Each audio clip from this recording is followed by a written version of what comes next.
부모도 없는 주제에 어디서 감히 우리 집안에? 한수정이 코웃음을 치며 말했습니다. 상견례 자리에서 예비 며느리를 마치 하인 대하듯 내려다보고 있었죠. 할아버지 혼자 키웠다며? 제대로 된 교육을 받았을 리가 없네요. 서연의 눈에서 눈물이 글썽였습니다. 윤석호도 거들었어요. 우리 집안 체면이 있는데 격이 맞아야지. 그때 72살 이양국이 젓가락을 천천히 내려놓았습니다. 오늘 받으신 우월감, 곧 무릎 꿇고 후회하시게 될 겁니다. 차갑게 웃으며 일어서는 그의 눈빛이 싸늘했죠. 한수정은 비웃었습니다. 저 늙은이가 뭘 어쩌겠다고. 하지만 그들은 몰랐습니다. 그 조용한 노인이 종로를 소나기에 쥔 진짜 큰손이라는 사실을 말이죠. 너희 부모님은 어디 있니? 강남 청담동 한복판에 자리한 최고급 한정식집 천리양의 프라이빗룸. 오후 3시 두 집안의 첫 만남을 위한 상견례 자리였습니다. 창밖으로는 봄볕이 따사롭게 내리쬐고 있었지만 방 안의 분위기는 어딘가 냉랭했죠. 이서연은 단정한 베이지색 원피스를 입고 앉아 있었습니다. 26살 신진 패션 디자이너로 막 이름을 알리기 시작한 나이였죠. 깔끔하게 정돈한 긴 생머리가 어깨 위로 흘러내렸습니다.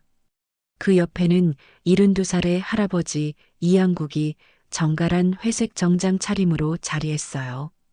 오랜 세월의 흔적이 새겨진 얼굴이었지만 여전히 고든 자세와 날카로운 눈빛을 간직하고 있었습니다.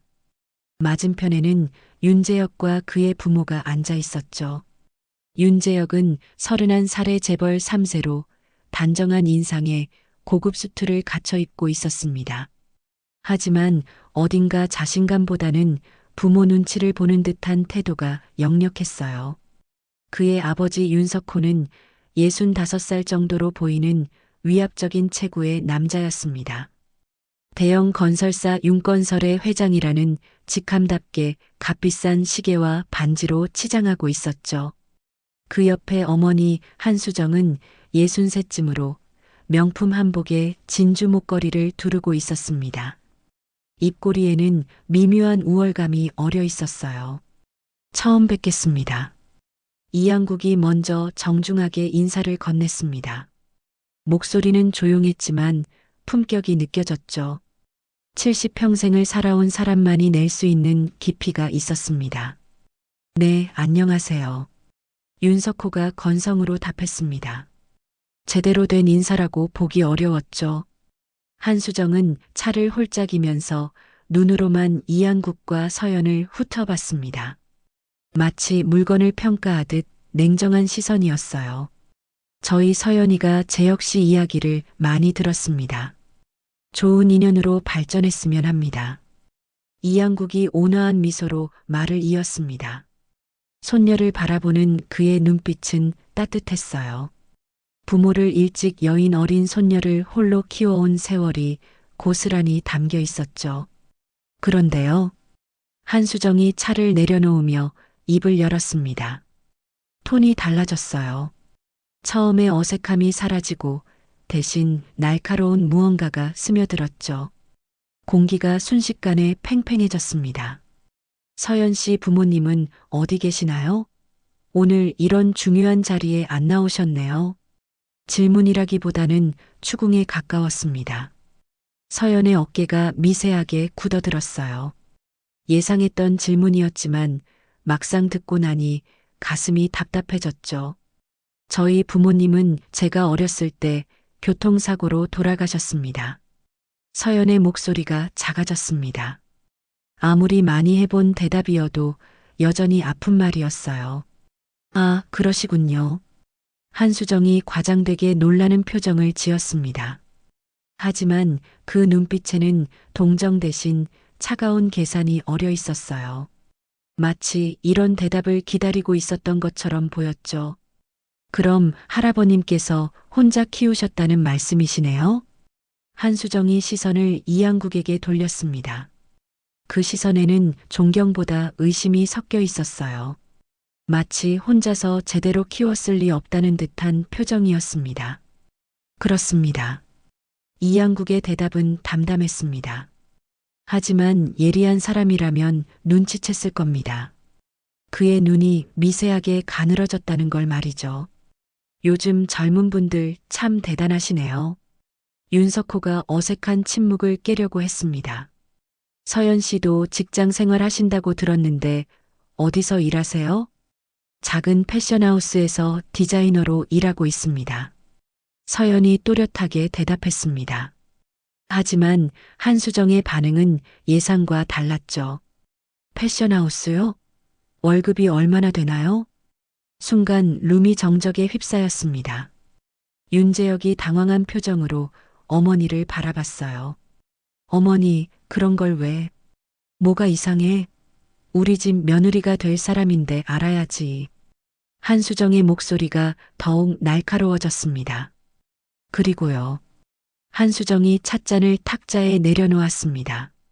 소리가 유난히 크게 났어요. 부모도 없는 집안이라니 우리 아들한테 어울리지 않아요.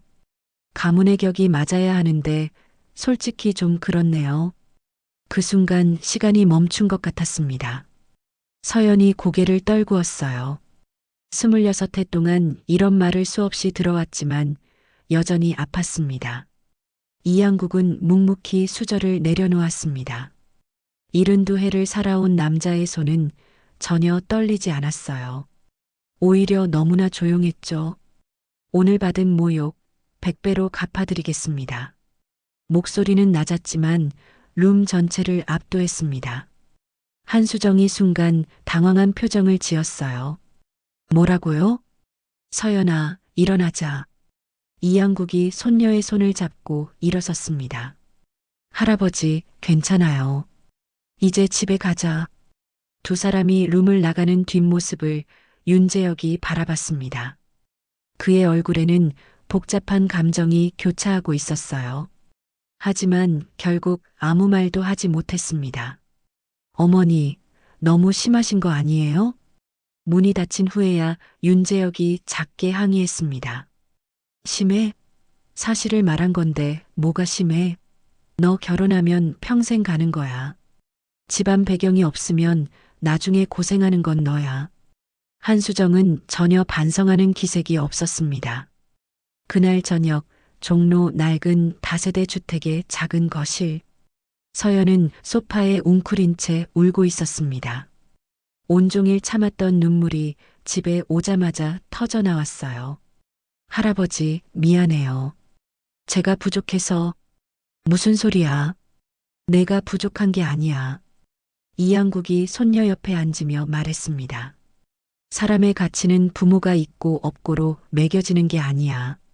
그런 식으로 생각하는 사람들이 잘못된 거지. 하지만 저 때문에 할아버지까지 모욕을 당하셨잖아요. 서연이 흐느끼며 말했습니다. 괜찮아. 오히려 잘 됐어. 이양국이 서재 쪽을 바라보며 말했습니다. 사람들은 나를 그냥 은퇴한 늙은이로만 알고 있지. 하지만 세상엔 보이는 게 전부가 아니란다. 할아버지? 서연이 고개를 들어 이양국을 바라봤습니다. 평소와 다른 분위기가 느껴졌어요. 오늘 그 사람들한테 제대로 된 교육을 시켜줘야겠구나. 이양국이 일어서며 서재로 향했습니다. 서재에 들어선 이양국은 오래된 금고 앞에 섰습니다. 30년 만에 여는 금고였죠. 비밀번호를 입력하자 무거운 문이 천천히 열렸습니다. 안에는 두툼한 서류 봉투들이 가지런히 정리되어 있었어요. 첫 번째 봉투를 꺼냈습니다. 종로 일대 건물 20채의 등기 권리증이었죠. 두 번째 봉투에는 주요 대기업 주식 증서가 들어 있었습니다. 세 번째 봉투에는 각종 계약서와 명함들이 가득했어요. 이양국은 오래된 명함 하나를 집어들었습니다. 김동욱 전 금융감독원장이라는 글씨가 희미하게 보였죠. 50년 지기 친구이자 여전히 금융계에 막강한 영향력을 행사하는 인물이었습니다. 핸드폰을 들어 번호를 눌렀습니다. 동욱이야, 나야. 전화기 너머로 친구의 놀란 목소리가 들려왔습니다. 한국이 형님? 웬일이세요? 내일 시간 있나? 할 이야기가 있어서. 물론이죠. 어디서 뵐까요? 종로 그 익숙한 찻집에서 보세. 다음 날 오후 이양국은 종로 골목 깊숙한 곳에 자리한 전통 찻집 청송원에 앉아 있었습니다. 오래된 한옥을 개조한 이곳은 재계 원로들의 비공식 모임 장소로 유명했죠. 잠시 후 68살의 김동욱이 들어섰습니다. 형님, 오랜만입니다. 그래, 앉게. 무슨 일로 부르셨습니까? 우리 손녀 이야기 들었나? 아니요, 무슨 일인데요? 이양국이 어제 있었던 일을 담담하게 설명했습니다. 김동욱의 표정이 점점 굳어졌어요. 그게 정말입니까? 요즘 세상에 그런 몰상식한 사람들이. 윤건설 윤석호 회장 알지? 물론입니다. 요즘 강남 재건축 사업으로 승승장구하고 있다던데요. 그 사업 말인데. 이양국이 찻잔을 내려놓으며 말했습니다. 금융권 대출이 얼마나 들어가 있나? 김동욱이 잠시 생각하더니 대답했습니다. 한재은행에서 500억, 대한저축은행에서 300억 정도로 알고 있습니다. 그 은행들 대주주가 누군지 아나?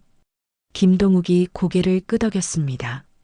형님께서 한재은행 지분 15%, 대한저축은행 지분 20%를 갖고 계시죠. 이양국이 미소를 지었습니다. 하지만 그 미소는 차갑기만 했어요.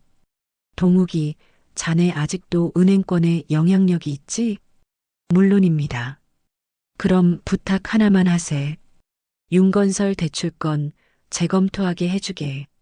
김동욱이 잠시 침묵했습니다. 형님, 그건 그 회사를 무너뜨릴 수도 있는 일입니다. 알고 있네. 하지만 사람들은 배워야 해. 말에는 책임이 따른다는 걸 말일세. 알겠습니다. 형님 부탁이시니 도와드리겠습니다. 한편 서연은 회사에서 이상한 분위기를 감지했습니다.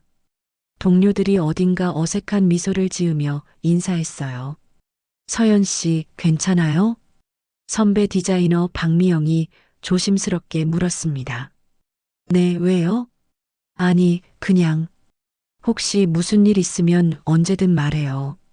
점심시간 서연이 휴게실에서 커피를 타고 있을 때였습니다. 화장실에서 동료들의 대화 소리가 들려왔어요. 어제 SNS에 올라온 거 봤어? 서연 씨 상견례 얘기. 진짜? 뭔데? 부모 없다고 파혼당했대. 예비 시어머니한테 완전 무시당했다던데. 서연의 손에서 컵이 떨어질 뻔했습니다. 급하게 핸드폰을 확인해 봤습니다. SNS 커뮤니티에는 이미 글이 여러 개 올라와 있었어요. 직접적인 이름은 거론되지 않았지만 아는 사람이 보면 금방 알아챌 수 있을 정도로 구체적이었습니다. 서연은 화장실로 뛰어가 문을 잠그고 주저앉았습니다. 숨이 막혔어요. 어제의 굴욕이 온 세상에 퍼지고 있다는 사실이 견딜 수 없었죠. 그날 오후 서연은 회사 대표실로 호출됐습니다. 대표 정수진은 45살의 카리스마 있는 여성이었습니다. 서연 씨, 혹시 요즘 무슨 일 있어요? 정수진이 조심스럽게 물었습니다. 아니요, 왜요? 오늘 아침에 이상한 전화를 받았어요. 서연 씨 개인 신상에 대해 묻는 전화였는데 서연은 직감했습니다. 한수정이었을 거라고. 대표님, 죄송합니다. 제 개인 일로. 아니에요. 괜찮아요. 그냥 알아두라고 말해준 거예요. 정수진이 부드럽게 말했습니다. 서연 씨는 실력 있는 디자이너예요. 그 누가 뭐라 해도 이 회사에서 당신은 소중한 사람이에요. 퇴근 후 집으로 돌아온 서연은 현관문을 열자마자 주저앉았습니다. 할아버지, 저 이제 어떡해요? 서연이 울먹이며 말했습니다. 회사까지 전화가 갔대요. 이양국이 손녀를 꼭 안아줬습니다. 괜찮아. 다 괜찮아질 거야. 며칠만 기다려봐. 할아버지가 다 해결할 테니까. 그날 밤 이양국은 다시 서재로 들어갔습니다. 책상 위에는 각종 서류들이 펼쳐져 있었죠. 핸드폰이 울렸습니다. 김동욱에게서 온 문자였어요. 형님, 내일 한재은행 여신 심사팀 미팅 있습니다. 윤건설 건도 안건에 올렸습니다. 이양국이 답장을 보냈습니다. 고맙네. 그리고는 또 다른 번호로 전화를 걸었습니다. 상대방은 대성건설 회장 박철수였어요. 철수야, 나야. 이 회장님? 오랜만입니다. 자네 회사가 윤건설하고 강남 재건축 공동사업 추진 중이지? 네, 맞습니다. 그건 철회하게. 박철수가 당황한 목소리로 물었습니다. 갑자기 왜요? 내가 부탁하네. 이양국의 목소리는 조용했지만 거절할 수 없는 무게가 실려 있었습니다. 알겠습니다. 이 회장님 말씀이시니 그렇게 하겠습니다. 전화를 끊은 이양국은 창밖을 바라봤습니다. 종로 거리의 불빛들이 반짝이고 있었어요. 월요일 아침 윤건설 회장실은 분주했습니다. 윤석호는 책상 앞에 앉아 여러 서류를 검토하고 있었죠. 강남 재건축 사업은 그의 인생 최대 프로젝트였습니다. 회장님, 한재은행에서 연락 왔습니다. 비서가 급하게 들어왔습니다. 뭐래? 이번 주 금요일에 긴급 여신 심사 회의가 있다고 합니다. 여신 심사? 우리 대출은 이미 승인된 거 아닌가? 그게 재검토가 필요하다고 합니다. 윤석호의 미간이 찌푸려졌습니다. 무슨 소리야? 계약서까지 다 작성했는데? 같은 시각 강남 청담동 고급 빌라에서는 한수정이 여유롭게 아침을 먹고 있었습니다. 여보, 회사 일은 잘 되고 있어? 당연하지. 이번 재건축 프로젝트 성공하면 우리 회사 업계 토보 안에 든다고 윤석호가 자신 있게 말했습니다. 그나저나 재혁이 결혼거는 잘 정리했어? 한수정이 커피를 마시며 물었습니다. 응, 그래. 내가 잘 처리했어. 격이 안 맞는 집안하고 얽히면 나중에 골치 아파. 그렇죠. 우리 재혁이는 재벌가 딸이랑 결혼해야 해요. 한수정은 만족스러운 표정을 지었습니다. 전혀 죄책감 같은 건 느끼지 않았어요. 그날 오후 한수정은 친구들과 청담동 골프장에서 만났습니다. 5명의 여성이 모였는데 모두 재계 인사들의 부인이었죠. 수정 언니, 요즘 잘 지내세요? 48살의 채영이가 물었습니다. 물론이죠.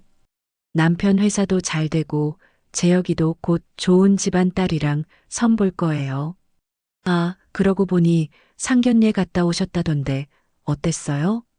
한수정이 고개를 저었습니다. 아이고, 말도 마세요. 부모도 없는 집안이더라고요. 할아버지가 혼자 키웠다는데 그게 제대로 된 교육을 받았겠어요? 다른 여성들이 고개를 끄덕였습니다. 그래서 바로 정리했어요. 우리 재혁이가 고생할 게 뻔하잖아요. 잘하셨어요. 결혼은 신중해야죠. 한수정은 으쓱했습니다. 하지만 그 자리에 있던 여성 중 한 명, 52살의 강민주는 복잡한 표정을 지었습니다. 강민주의 남편은 종로에서 오래 사업을 해온 사람이었습니다. 그래서 이양국이라는 이름을 알고 있었죠. 한편 윤재혁은 회사 사무실에서 멍하니 앉아 있었습니다. 서연이 전화를 끊은 뒤로 연락이 되지 않았어요. 형, 무슨 고민 있어? 동료 직원이 물었습니다. 아니, 아무것도 아니야. 여자친구 때문이야? 상견례 어땠대? 윤재혁이 한숨을 쉬었습니다. 글쎄, 잘 안 풀렸어. 부모님이 반대하셨어? 응. 집안 배경 문제로. 윤재혁은 대답하지 못했습니다. 자신도 그날 아무 말도 하지 못했으니까요. 화요일 오전 윤석호는 더 심각한 소식을 들었습니다. 회장님, 대한저축은행에서도 연락 왔습니다. 비서가 긴장한 표정으로 말했습니다. 뭐래? 우리 회사 대출건을 재심사하겠답니다. 뭐, 거기는 이미 집행 단계 아니었어? 그런데 갑자기 방침이 바뀌었다고 합니다. 윤석호가 책상을 탁 쳤습니다. 도대체 무슨 일이야? 두 은행이 동시에? 저도 이상합니다. 뭔가 조직적으로 움직이는 것 같은데. 윤석호는 불안감이 커졌습니다. 뭔가 잘못되고 있다는 느낌이 들었어요. 혹시 우리 회사에 문제라도 생긴 거 아닌가? 아니요, 재무 상태는 건전합니다. 다만 뭐야? 최근에 협력사 몇 곳에서 계약 조건 재협상을 요청했습니다. 어느 회사들인데? 태성물산, 한양건자재, 그리고 대명철강입니다. 윤석호의 얼굴이 굳어졌습니다. 그 세 회사는 모두 프로젝트의 핵심 협력사였거든요. 그날 저녁 윤석호는 집으로 돌아와서도 계속 전화를 걸고 있었습니다. 한수정이 옆에서 물었죠. 여보, 무슨 일 있어요? 표정이 안 좋은데. 회사 일로 좀 복잡해. 무슨 일인데요? 은행이랑 협력사들이 갑자기 태도를 바꿨어. 이상해. 그냥 일시적인 거 아닐까요? 당신 회사 잘 되고 있잖아요. 한수정은 크게 신경 쓰지 않았습니다. 수요일 상황은 더욱 악화됐습니다. 윤석호가 출근하자마자 비서가 급하게 달려왔어요. 회장님, 큰일입니다. 뭔데? 청담동 백화점 건물주한테서 공문이 왔는데요. 공문? 무슨 공문? 임대료를 3개월 뒤부터 3배로 인상한다는 내용입니다. 뭐? 3배? 말도 안 돼. 윤건설은 청담동의 프리미엄 백화점을 운영하고 있었습니다. 건물을 임대해서 쓰는 형태였는데 임대료가 3배가 되면 수익성이 완전히 무너질 상황이었어요. 건물주가 누구야? 그게 건물주 이름이 이양국이라고 나와 있습니다. 이양국? 윤석호는 그 이름이 낯설었습니다. 점심시간 한수정에게 전화가 왔습니다. 여보, 백화점 건물주가 임대료를 올린다는데 이양국이라는 사람인 것 같아. 이양국? 그게 누구예요? 나도 몰라. 혹시 아는 사람이야? 한수정도 고개를 갸우뚱했습니다. 하지만 그날 저녁 한수정은 골프 모임에서 충격적인 이야기를 들었습니다. 수정 씨, 혹시 이양국이라는 분 아세요? 강민주가 조심스럽게 물었습니다. 아니요, 왜요? 그분이 종로에서는 꽤 유명한 분이세요. 부동산 큰손이시죠. 한수정의 가슴이 철렁했습니다. 얼마나 큰 손인데요? 종로 일대 건물을 20채 넘게 갖고 계시대요. 주요 기업 주식도 많이 보유하고 계시고. 그분이 왜요? 혹시 며칠 전에 말씀하신 상견례. 그 신부 할아버지가 이양국 씨 아니세요? 한수정의 얼굴이 새하얗게 질렸습니다. 문득 그날 상견례 자리가 떠올랐어요. 설마. 한수정이 중얼거렸습니다. 제 남편이 그러는데 이양국 씨는 건드리면 안 되는 분이래요. 조용히 사시지만 영향력이 어마어마하다고. 한수정은 급하게 집으로 돌아왔습니다. 여보, 큰일 났어요. 뭔데? 저번 상견례 때 그 신부 할아버지요. 이양국이라는 분이 종로 큰손이래요. 윤석호가 멈칫했습니다. 뭐? 그 노인이? 건물도 많이 갖고 있고 주요 기업 주식도 많대요. 그리고 우리 백화점 건물주가 그분이래요. 순간 윤석호의 머릿속이 복잡해졌습니다. 은행들의 갑작스러운 태도, 변화, 협력사들의 이탈, 그리고 건물 임대료 인상. 모든 게 연결되는 것 같았어요. 그럼 지금 우리한테 일어나는 일들이 그분이 하는 것 같아요. 한수정의 목소리가 떨렸습니다. 금요일 아침 한재은행 본점 회의실에는 긴장감이 감돌고 있었습니다. 여신 심사위원회 정기 회의였죠. 오늘 안건 중 가장 중요한 건이 윤건설 대출 재검토입니다. 여신 부장이 자료를 펼쳐 보이며 말했습니다. 재검토 사유가 뭡니까? 한 임원이 물었습니다. 최근 부동산 시장의 불확실성과 더불어 대주주 측의 우려가 있었습니다. 대주주요? 네. 이양국 회장님께서 직접 재검토를 요청하셨습니다. 회의실이 조용해졌습니다. 이양국이라는 이름의 무게를 모르는 사람은 없었죠. 이 회장님이 직접 요청하셨다면 신중하게 검토해야겠습니다. 결국 윤건설 대출건은 보류로 결정됐습니다. 이미 승인된 500억 원의 대출 집행이 중단된 거였죠. 같은 시각 대한저축은행에서도 비슷한 회의가 열리고 있었습니다. 결과는 마찬가지였어요. 300억 원의 대출이 보류됐습니다. 윤석호는 오후에 두 은행으로부터 동시에 통보를 받았습니다. 뭐라고? 대출이 보류됐다고? 비서가 고개를 끄덕였습니다. 네, 두 은행 모두 같은 답변입니다. 윤석호가 책상을 주먹으로 탁 쳤습니다. 800억이 한꺼번에 막히면 사업이 중단된다고. 하지만 은행장들은 통화 불가 상태였습니다. 회장님, 협력사에서도 연락 왔습니다. 또 뭔데? 태성물산이 계약을 일방적으로 파기하겠답니다. 뭐? 계약서에 위약금 조항이 있잖아. 위약금을 물더라도 계약을 파기하겠다고 합니다. 윤석호는 믿을 수 없었습니다. 태성물산은 10년 넘게 거래해온 협력사였거든요. 그날 저녁 윤석호는 지친 얼굴로 집에 돌아왔습니다. 한수정이 거실에서 기다리고 있었어요. 여보, 어떻게 됐어요? 상황이 안 좋아. 은행 대출이 모두 보류됐어. 한수정의 얼굴이 창백해졌습니다. 그럼 사업은요? 일단 자체 자금으로 버텨야 해. 하지만 오래 못 가. 정말로 이양국 씨가 하는 일인가요? 윤석호가 한숨을 쉬었습니다. 이제는 확실한 것 같아. 너무 우연이 많아. 토요일 아침 이양국은 종로 사무실에 앉아 있었습니다.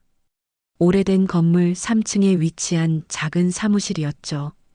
간판도 없었고 겉보기엔 평범한 곳이었습니다. 하지만 이곳에서 종로 일대의 큰 거래들이 결정됐습니다. 전화벨이 울렸습니다. 김동욱이었죠. 형님, 은행 쪽 일은 처리됐습니다. 수고했네. 그런데 형님, 이 정도면 충분하지 않습니까? 아직 멀었어. 이양국의 목소리는 담담했습니다. 사람들은 고통을 받아야 배우는 법일세. 전화를 끄는 이양국은 다시 서류를 펼쳤습니다. 윤건설과 관련된 모든 거래 내역이 정리되어 있었죠. 그는 한 업체의 이름에 밑줄을 그었습니다. 대명철강이었어요. 이양국이 전화를 걸었습니다. 철강 회장 나야. 상대방은 대명철강 회장 이철강이었습니다. 이 회장님? 오랜만입니다. 자네 회사가 윤건설한테 자재 공급하고 있지? 네, 맞습니다. 이번 달부터 공급 중단하게. 이철강이 잠시 침묵했습니다. 알겠습니다. 그렇게 하겠습니다. 월요일 아침 윤석호는 또 다른 악재를 맞았습니다. 회장님, 대명철강이 자재 공급을 중단한답니다. 뭐? 대명철강까지? 네, 방금 공문이 왔습니다. 윤석호는 의자에 주저앉았습니다. 대명철강 없이는 공사를 진행할 수 없었어요. 도대체 누가 우리를? 윤석호는 이제 확신했습니다. 이 모든 게 이양국의 작품이라는 걸 말이죠. 당장 이양국이란 사람 연락처 알아내. 직접 만나야겠어. 하지만 이양국의 연락처를 알아내는 것도 쉽지 않았습니다. 공개된 정보가 거의 없었거든요. 그날 오후 윤석호는 김동욱에게 연락을 시도했습니다. 금융계 인맥을 통해 간신히 번호를 구했죠. 김 원장님, 저는 윤건설 윤석호라고 합니다. 아, 윤 회장님. 무슨 일이십니까? 혹시 이양국 회장님과 친분이 있으신가요? 김동욱이 잠시 말을 멈췄습니다. 왜 그러시죠? 한번 뵙고 싶은데 연락처를 알 수 있을까요? 죄송합니다만 이 회장님은 함부로 사람을 만나시는 분이 아닙니다. 부탁드립니다. 정말 급한 일입니다. 제가 전달은 해드리겠습니다. 하지만 만남은 이 회장님 뜻에 달렸습니다. 전화를 끊은 후 김동욱은 이양국에게 연락했습니다. 형님, 윤석호가 만나고 싶다고 합니다. 거절하게. 이양국의 대답은 단호했습니다. 아직 때가 아니야. 더 배워야 해. 한편 서연은 회사에서 새로운 프로젝트에 몰두하고 있었습니다. 독립 브랜드 런칭 준비였죠. 대표 정수진이 전폭적으로 지원해주고 있었어요. 서연 씨, 디자인 정말 좋네요. 이번 시즌 메인으로 밀어볼까요? 정말요? 감사합니다. 서연의 얼굴에는 활기가 돌았습니다. 그런데 서연 씨, 혹시 이 건물 건물주가 누군지 알아요? 정수진이 조심스럽게 물었습니다. 아니요, 모르는데요. 이양국 씨라고 종로에서 유명한 분이래요. 알고 보니 이 건물도 이양국 회장님 소유더라고요. 그런데 최근에 우리 회사 임대료를 30%나 깎아주셨어요. 정수진이 미소를 지으며 말했습니다. 그 덕분에 서연 씨 프로젝트 예산을 더 확보할 수 있었어요. 서연은 할아버지가 조용히 자신을 지원하고 있다는 걸 깨달았습니다. 가슴이 따뜻해졌어요. 그날 저녁 집으로 돌아온 서연은 이양국에게 물었습니다. 할아버지, 우리 회사 건물도 할아버지 거였어요? 그래. 이양국이 태연하게 대답했습니다. 왜 말씀 안 하셨어요? 말할 필요가 있나? 내가 실력으로 일하는 건데. 할아버지. 서연의 눈시울이 붉어졌습니다. 근데 할아버지, 윤재혁 씨네 회사 일은 정말 할아버지가 하신 거예요? 이양국이 차를 한 모금 마시며 고개를 끄덕였습니다. 사람들은 배워야 해. 말에는 책임이 따른다는 걸 말이야. 화요일 윤건설 주가가 급락하기 시작했습니다.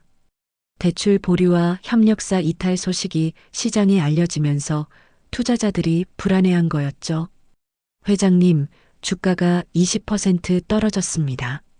비서가 다급하게 보고했습니다. 윤석호는 모니터를 바라봤습니다. 빨간색 숫자들이 계속 내려가고 있었어요. 주주들한테서 전화 폭탄이 오고 있습니다. 경영진 책임을 묻겠다고 합니다. 윤석호는 더 이상 버틸 수 없다는 걸 깨달았습니다. 이양국을 직접 만나야만 했어요. 그는 종로로 향했습니다. 이양국의 사무실 위치를 간신히 알아냈거든요. 낡은 건물 앞에 도착한 윤석호는 잠시 망설였습니다. 정말 이런 곳에 그 사람이? 하지만 선택의 여지가 없었습니다. 3층으로 올라가 문을 두드렸어요. 누구십니까? 안에서 이양국의 조용한 목소리가 들렸습니다. 윤건설 윤석호입니다. 잠깐 뵙고 싶습니다. 잠시 침묵이 흘렀습니다. 들어오시죠. 문이 열렸습니다. 이양국은 책상에 앉아 차를 마시고 있었어요. 윤석호는 그 앞에 섰습니다. 앉으시죠. 감사합니다. 윤석호가 조심스럽게 앉았습니다. 이양국의 눈빛이 차갑게 빛나고 있었어요. 무슨 일로 오셨습니까? 이양국이 먼저 입을 열었습니다. 이 회장님, 제발 부탁드립니다. 윤석호의 목소리가 떨렸습니다. 제발 용서해 주십시오. 윤석호가 고개를 숙이며 말했습니다.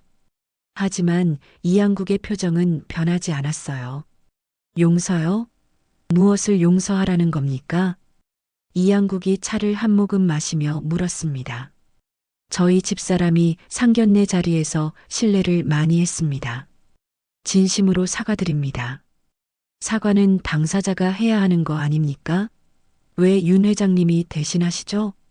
이양국의 목소리는 여전히 차분했지만 날카로웠습니다. 그건 집사람이 아직 상황을 제대로 파악하지 못한 게 아니라 반성하지 않는 거겠죠. 윤석호는 할 말이 없었습니다. 이 회장님, 제가 어떻게 해야 합니까? 회사가 무너지고 있습니다.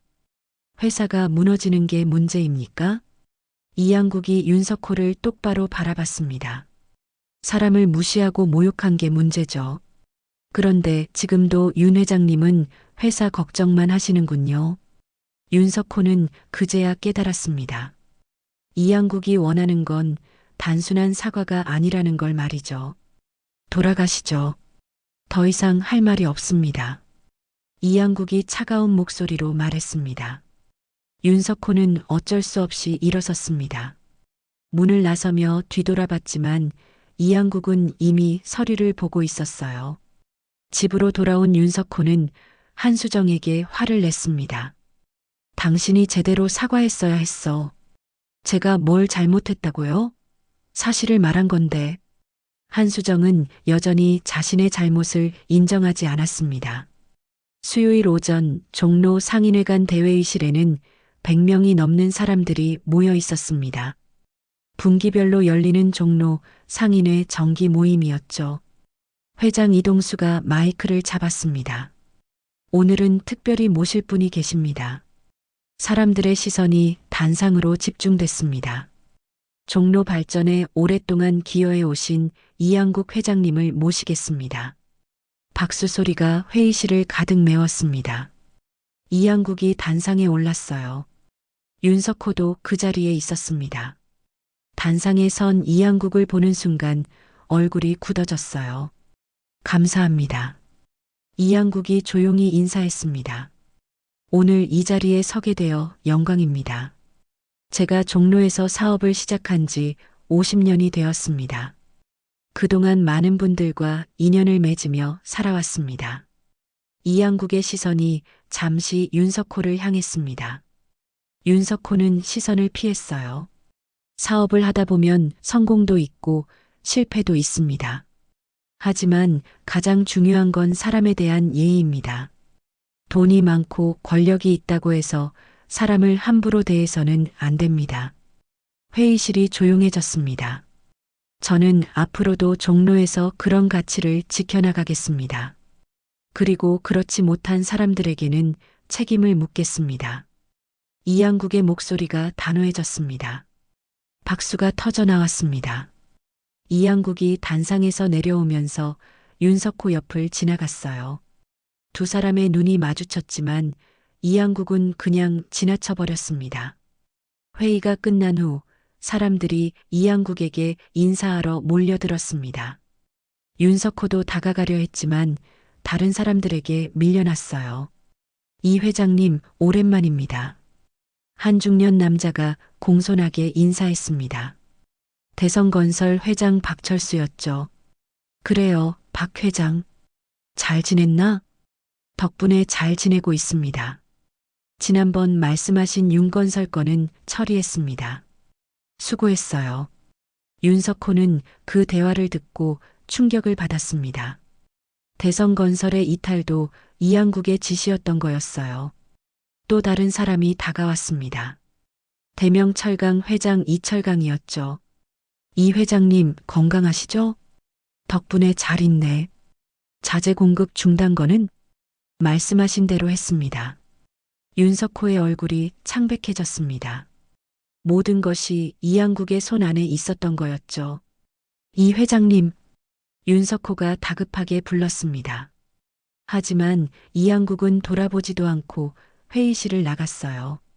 목요일 윤건설 이사회가 긴급 소집됐습니다. 회장님, 현재 회사 상황이 심각합니다. 재무이사가 보고했습니다. 유동성 위기로 이번 달 말 자금이 바닥납니다. 대출도 막혔고 협력사도 없습니다. 다른 은행은 알아봤나? 다 거절당했습니다. 이양국 회장님의 영향력이 생각보다 큽니다. 한 이사가 말했습니다. 이 회장님이 누구길래 이렇게 영향력이 큰 겁니까? 제가 조사해 봤는데요. 경영기획실장이 자료를 펼쳤습니다. 이양국 회장님은 종로 일대 건물 22채를 소유하고 계십니다. 시가로 치면 2천억 원이 넘습니다. 이사들이 놀란 표정을 지었습니다. 그뿐만이 아닙니다. 한재은행 지분 15%, 대한저축은행 지분 20%, 그리고 주요 대기업 주식도 상당량 보유하고 계십니다. 윤석호는 고개를 떨구었습니다. 자신이 얼마나 큰 실수를 했는지 깨달았어요. 또한 금융계와 건설업계의 인맥이 광범위하십니다. 과거 금융감독원장, 주요 건설사 회장들이 모두 이 회장님 사람들입니다. 그럼 우리가 이길 방법이 없다는 겁니까? 한 이사가 절망적으로 물었습니다. 솔직히 말씀드리면 이 회장님이 용서하지 않는 한 어렵습니다. 윤석호는 더 이상 버틸 수 없다는 걸 알았습니다. 회의를 마친 후 윤석호는 집으로 돌아와 한수정을 불렀습니다. 당신이 직접 가서 사과해야겠어. 싫어요. 한수정은 여전히 고집을 부렸습니다. 회사가 망하면 우리도 끝이야. 이 집도 당신이 좋아하는 명품들도 다 사라진다고. 그래도 싫어요. 왜 제가 무릎을 꿇어야 해요? 그럼 우리 다 같이 망하자. 윤석호가 소리쳤습니다. 한수정은 그제야 심각성을 느꼈어요. 한편 서연은 회사에서 첫 독립 컬렉션 발표를 준비하고 있었습니다. 정수진 대표가 전폭적으로 지원해준 덕분이었죠. 서연 씨, 이번 컬렉션 정말 기대돼요. 벌써 바이어들 문의가 들어오고 있어요. 정말요? 감사합니다. 서연의 얼굴에는 자신감이 넘쳤습니다. 그런데 서연 씨, 건물주 이양국 회장님이 우리 회사 지분 투자를 제안하셨어요. 할아버지가요? 네, 무상 지원이 아니라 정식 투자래요. 회장님 말씀이 서연 씨의 실력을 믿는다고 하시더라고요. 서연은 할아버지의 마음을 느낄 수 있었습니다. 단순히 도와주는 게 아니라 자신의 능력을 인정해 주는 거였죠. 금요일 저녁 이양국은 서연과 함께 저녁을 먹고 있었습니다. 할아버지, 윤재혁 씨네 회사 정말 망하는 건가요? 서연이 조심스럽게 물었습니다. 아마 그렇게 될 거야. 이양국이 담담하게 대답했습니다. 그래도 좀 안쓰럽지 않으세요? 안쓰러워. 내가 그 사람들한테 당한 걸 생각하면 이 정도는 아무것도 아니야. 하지만 윤재혁 오빠는 착한 사람이에요. 착하다고 다가 아니야. 중요한 순간에 지켜주지 못하는 사람은 소용없어. 이양국의 말에 서연은 고개를 끄덕였습니다. 서연아, 내가 당당하게 성공하는 게 최고의 복수야. 그러니까 내 일에 집중해. 네, 할아버지. 그날 밤 윤석호는 다시 한번 이양국의 사무실을 찾아갔습니다. 이번에는 한수정도 함께였어요. 이 회장님, 저희 부부가 함께 왔습니다. 이양국은 문을 열어주었습니다. 들어오시죠. 두 사람이 들어서자 이양국은 차를 내왔습니다. 무슨 일이십니까? 이 회장님, 제가 잘못했습니다. 한수정이 고개를 숙이며 말했습니다. 하지만 목소리에는 진심이 담겨 있지 않았어요. 무엇이 잘못됐습니까? 상견례 때 제가 실례를 많이 했습니다. 실례요? 그게 전부입니까? 이양국이 날카롭게 물었습니다. 한수정은 할 말을 잃었습니다. 한수정 여사, 아직도 모르시는군요. 무엇이 잘못됐는지. 이양국이 차를 한 모금 마시며 말했습니다. 사람을 무시한 게 잘못이 아니라 걸렸으니까 사과하는 거죠. 진심이 없는 사과는 오히려 모욕입니다. 한수정의 얼굴이 붉어졌습니다. 돌아가시죠.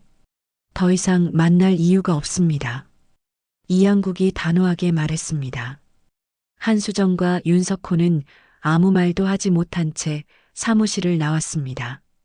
계단을 내려오면서 한수정이 울음을 터뜨렸어요. 당신이 그러더니 이렇게 됐잖아요. 윤석호가 아내를 돌아봤습니다. 내가 처음부터 사람을 무시한 건 당신이잖아. 저는 우리 아들을 위해서,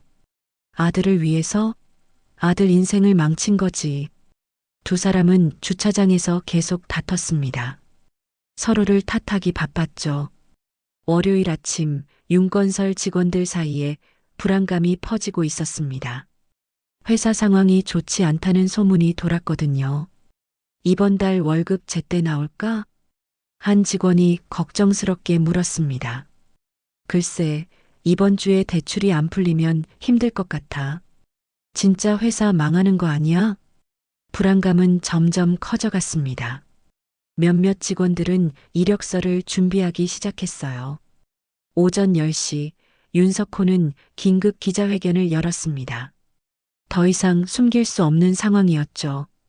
현재 윤건설은 일시적인 유동성 문제를 겪고 있습니다. 윤석호가 떨리는 목소리로 말했습니다. 하지만 조만간 해결될 것으로 봅니다. 기자들이 질문을 쏟아냈습니다. 회장님, 대출이 모두 거절된 게 사실입니까? 일부 은행에서 재심사를 진행 중입니다. 이양국 회장과의 관계 때문이라는 소문이 있는데요. 그건 근거 없는 이야기입니다. 하지만 윤석호의 표정은 그가 거짓말하고 있다는 걸 드러냈어요. 기자회견이 끝난 후 윤건설 주가는 더욱 폭락했습니다. 전날보다 30%나 떨어졌어요. 회장님, 주주들이 집단 소송을 준비하고 있다는 소식입니다. 비서가 다급하게 보고했습니다. 윤석호는 의자에 주저앉았습니다. 한편 한수정은 사교 모임에 나가지 못하고 집에만 있었습니다. 친구들이 연락을 피하기 시작했거든요. 핸드폰이 울렸습니다. 최영희에게서 온 전화였어요. 영희야, 오랜만이네. 수정씨, 미안한데 다음 주 모임에는 안 나오는 게 좋을 것 같아. 왜? 무슨 일인데? 다른 언니들이 좀 부담스러워 하더라고. 윤건설 일도 있고 해서. 한수정의 손이 떨렸습니다. 알았어. 그럼 나는 이제 모임에 나가지 않을게. 전화가 끊어졌습니다. 한수정은 그제야 자신이 완전히 고립됐다는 걸 깨달았어요. 화요일 윤재혁은 회사 인사팀에 불려갔습니다. 재혁 씨, 회사 상황이 어려워서 그러는데 희망퇴직을 신청해 주실 수 있겠습니까?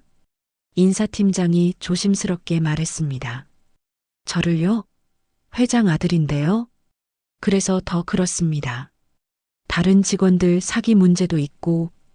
윤재혁은 충격을 받았습니다. 자신마저 회사에서 밀려나는 거였어요. 알겠습니다.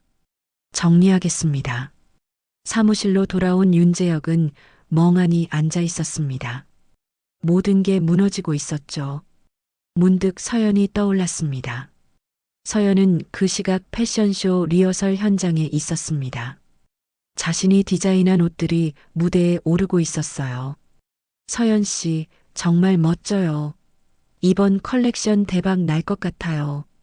동료들이 엄지를 치켜 세웠습니다. 감사해요. 다들 도와주셔서 가능했어요. 서연의 얼굴에는 자신감과 행복이 넘쳤습니다. 대표님, 바이어들 반응이 정말 좋습니다. 스태프가 흥분해서 말했습니다. 벌써 오더가 들어오기 시작했어요. 정수진이 만족스러운 미소를 지었습니다. 서연 씨 덕분이네요. 그날 저녁 서연은 이양국에게 좋은 소식을 전했습니다. 할아버지, 패션쇼 리허설이 정말 잘 됐어요. 그래, 우리 손녀 대단하네. 이양국이 따뜻하게 웃었습니다.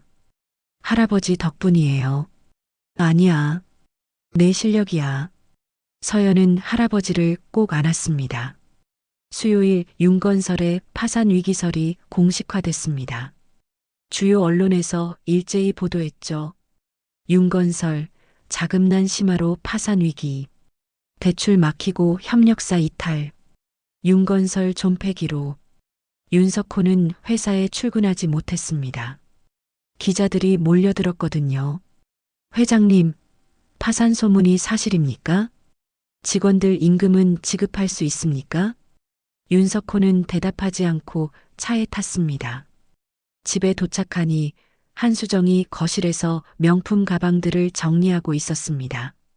뭐 하는 거야? 이거라도 팔아야죠. 돈이 필요하잖아요. 한수정의 목소리에는 절망이 섞여 있었습니다. 당신이 그토록 자랑하던 샤넬 가방을 팔겠다고? 달리 방법이 없잖아요.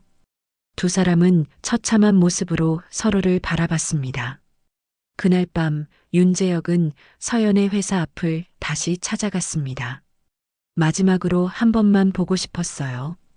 서연이 퇴근하는 모습이 보였습니다. 동료들과 웃으며 이야기하고 있었죠. 서연아. 윤재혁이 조용히 불렀습니다. 서연이 돌아봤어요. 윤재혁 씨? 잠깐만 시간 될까? 두 사람은 근처 카페에 앉았습니다. 어색한 침묵이 흘렀죠. 무슨 일이에요? 서연이 먼저 물었습니다. 미안해. 정말 미안해. 윤재혁의 목소리가 떨렸습니다. 이제 와서 미안하다고 해서 달라질 게 있나요? 알아. 하지만 그래도 말하고 싶었어. 내가 그때 너를 지키지 못한 거 정말 후회해. 서연은 윤재혁을 조용히 바라봤습니다. 윤재혁 씨, 저는 이제 괜찮아요. 오히려 그 일이 있어서 제가 더 강해진 것 같아요. 서연아. 그러니까 이제 그만 괴로워하세요. 우리 둘 다 새로운 길을 가는 게 맞는 것 같아요. 윤재혁은 고개를 끄덕였습니다. 행복하게 살아. 내 패션쇼 성공하길 바랄게. 감사해요. 서연이 일어서서 가려는데 윤재혁이 다시 불렀습니다. 서연아, 마지막으로 한 가지만 물어볼게. 날 사랑했었어? 서연이 잠시 멈춰섰습니다. 네, 사랑했어요. 하지만 사랑만으로는 부족하다는 걸 배웠어요. 중요한 순간에 함께 서 있어 줄 용기가 필요하더라고요. 그 말을 끝으로 서연은 카페를 나갔습니다. 윤재혁은 그 자리에 오래 앉아 있었어요. 목요일 윤건설 법정관리 신청 뉴스가 터졌습니다. 사실상 파산 절차에 들어간 거였죠. 직원들이 회사 앞에 모여서 항의했습니다. 월급 내놔. 책임자 나와. 윤석호는 회사에 갈 수도 없었습니다. 한수정은 집에서 울기만 했습니다. 명품들을 팔아도 빚을 갚기에는 턱없이 부족했어요. 여보, 이제 어떡해요? 모르겠어. 정말 모르겠어. 윤석호도 답이 없었습니다. 강남 저택도 곧 경매로 넘어갈 예정이었습니다. 며칠 후 윤재혁 가족은 강남 저택을 떠나야 했습니다. 작은 빌라로 이사하는 날이었죠. 이삿짐 센터 직원들이 짐을 나르는 모습을 한수정이 멍하니 바라봤습니다. 이게 정말 우리 현실인가요? 현실이야. 받아들여야 해. 윤석호가 쓸쓸하게 말했습니다. 윤재혁은 자신의 방을 마지막으로 둘러봤습니다. 이곳에서의 추억들이 스쳐 지나갔어요. 아들아, 가자. 윤석호가 불렀습니다. 세 식구는 초라한 모습으로 집을 나섰어요. 같은 시각 서연은 패션쇼 최종 점검을 하고 있었습니다. 서연 씨, 내일이 드디어 쇼 당일이에요. 많이 긴장돼요. 하지만 자신 있어요. 서연의 눈빛은 반짝였습니다. 토요일 아침 윤석호는 일찍 일어나 종로로 향했습니다. 마지막으로 한 번만 더 이양국을 만나고 싶었어요. 이번에는 진심으로 사과하려 했죠. 낡은 건물 3층 이양국의 사무실 앞에 도착했습니다.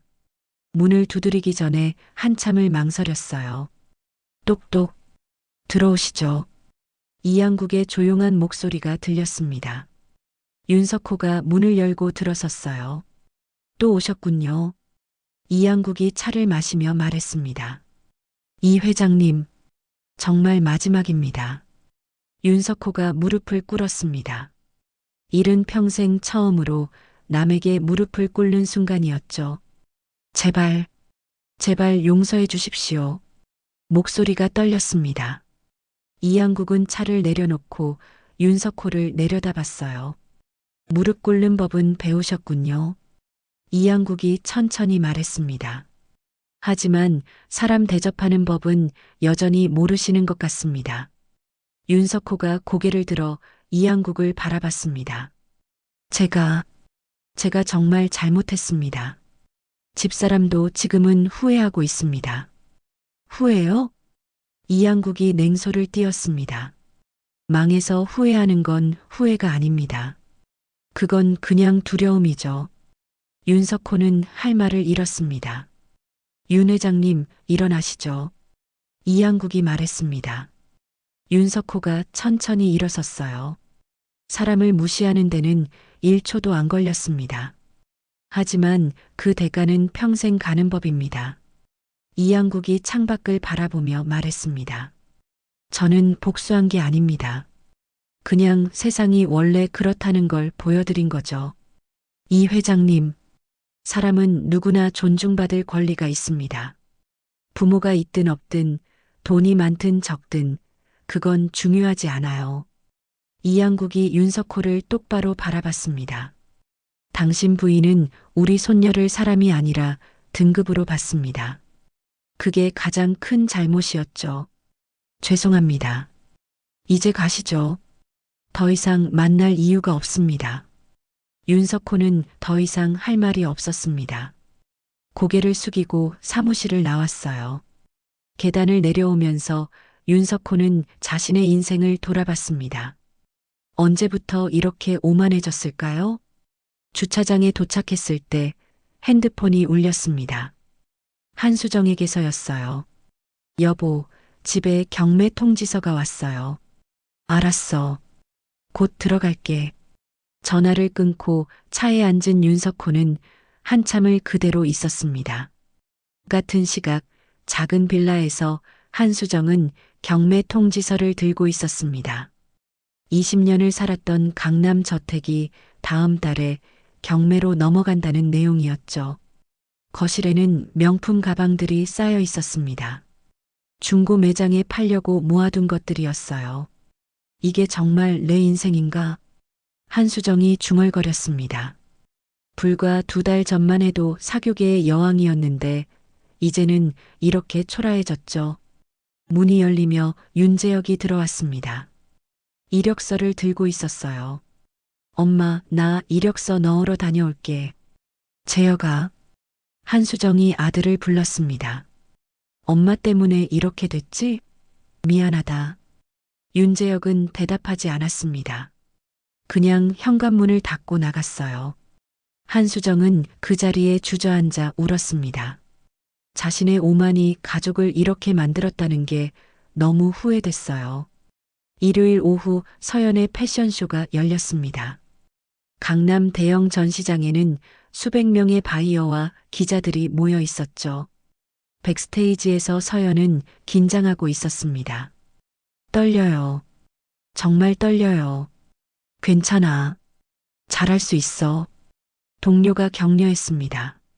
쇼가 시작됐습니다. 모델들이 서연의 디자인을 입고 런웨이를 걸었어요. 관객들의 박수 소리가 들렸죠. 정말 멋지다. 신선한 디자인인데?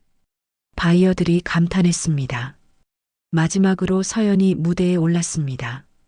할아버지가 선물한 한복을 입고 있었어요. 전통과 현대가 조화를 이룬 아름다운 디자인이었죠. 관객석에는 이양국도 앉아 있었습니다. 손녀가 무대에 서는 모습을 자랑스럽게 바라봤어요. 감사합니다. 서연이 인사하자 우레와 같은 박수가 터져 나왔습니다. 쇼가 끝난 후 기자들이 서연을 둘러쌌습니다. 서연 씨, 이번 컬렉션 정말 좋았어요. 어떤 영감으로 만드셨나요? 서연이 밝게 웃으며 대답했습니다. 힘든 시기를 겪으면서 더 강해질 수 있었어요. 그 경험이 디자인에 녹아 있습니다. 특히 마지막에 입으신 한복이 인상적이었는데요. 할아버지께서 선물해 주신 거예요. 전통의 아름다움을 현대적으로 재해석하고 싶었습니다. 인터뷰가 끝나고 바이어들이 줄을 섰습니다. 주문이 쏟아졌어요. 서연 씨, 저희 백화점에 입점 가능할까요? 해외 바이어들도 관심 보이고 있어요. 정수진 대표가 흐뭇한 표정으로 지켜보고 있었습니다. 서연 씨, 대성공이에요. 그날 저녁 서연과 이양국은 조용한 한식당에서 저녁을 먹었습니다. 할아버지, 오늘 정말 꿈만 같았어요. 잘했어. 정말 자랑스럽다. 이양국이 손녀의 손을 꼭 잡았습니다.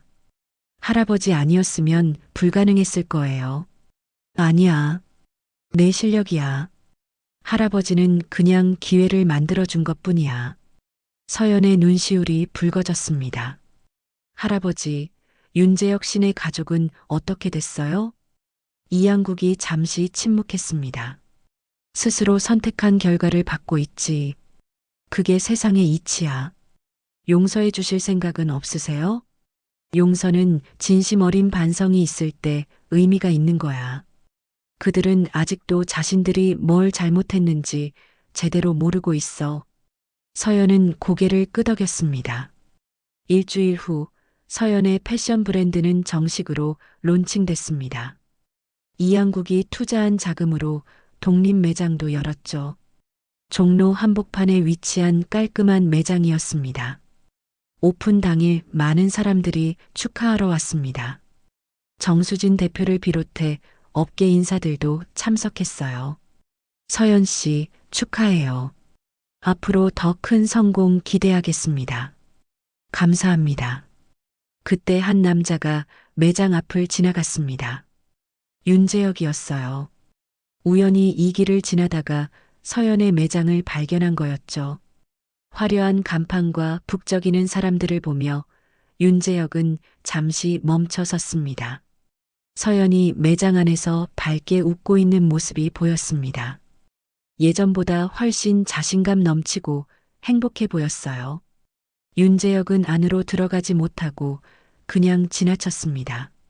자신에게는 그럴 자격이 없다고 생각했죠. 한 달 후 윤석호는 작은 사무실에서 재기를 준비하고 있었습니다. 친구의 도움으로 작은 건설 하청업을 시작한 거였어요. 예전의 화려함은 온데간데 없었지만 이제는 겸손하게 일하고 있었습니다. 한수정은 파트타임 일을 시작했습니다. 명품 매장이 아니라 동네 슈퍼마켓이었죠.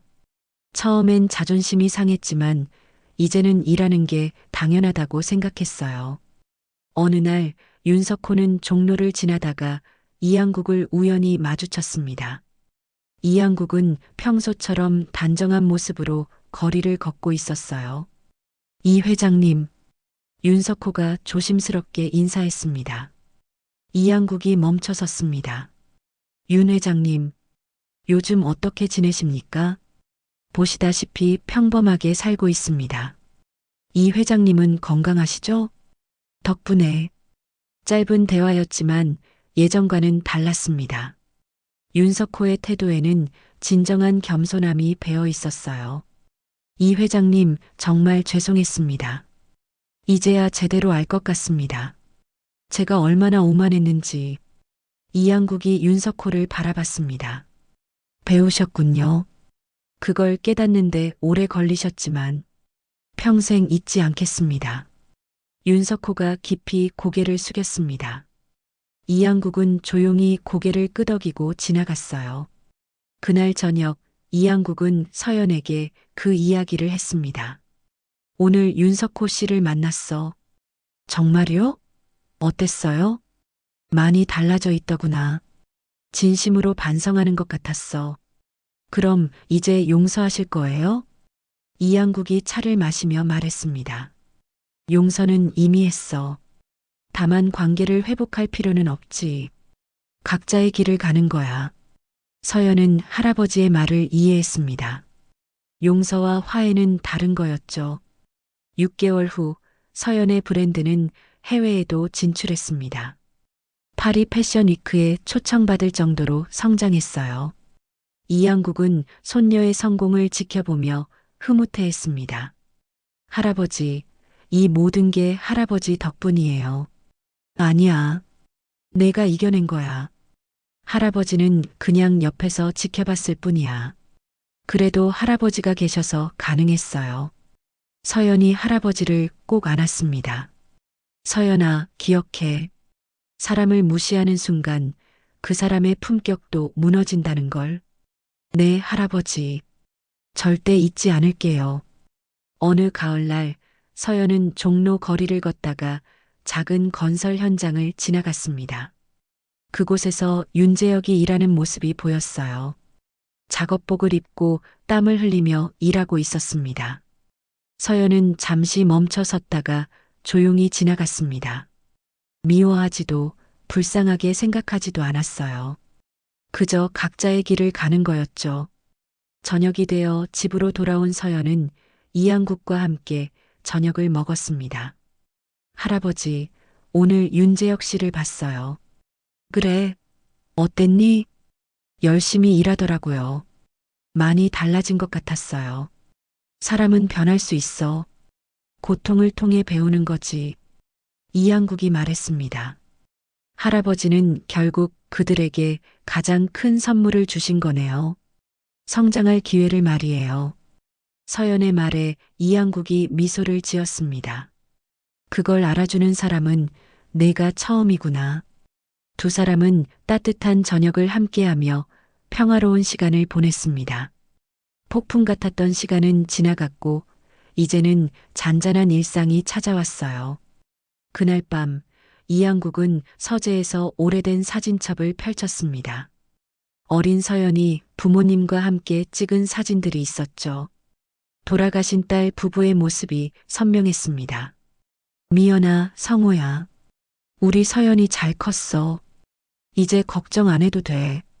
이양국이 조용히 중얼거렸습니다. 사진 속 딸과 사위가 미소 짓고 있는 것 같았어요. 창밖으로는 가을밤의 달빛이 고요하게 비추고 있었습니다. 이양국은 창가에 서서 종로 거리를 바라봤어요. 50년을 살아온 이 거리에서 또 하나의 이야기가 끝나고 있었습니다. 사람은 품격으로 기억된다. 돈이나 권력이 아니라. 이양국의 작은 중얼거림이 고요한 밤에 울려 퍼졌습니다. 오늘 이야기 좋으셨다면 구독, 댓글, 알람 설정 부탁드립니다. 여러분의 소중한 댓글 하나가 영상 제작에 큰 힘이 됩니다. 감사합니다.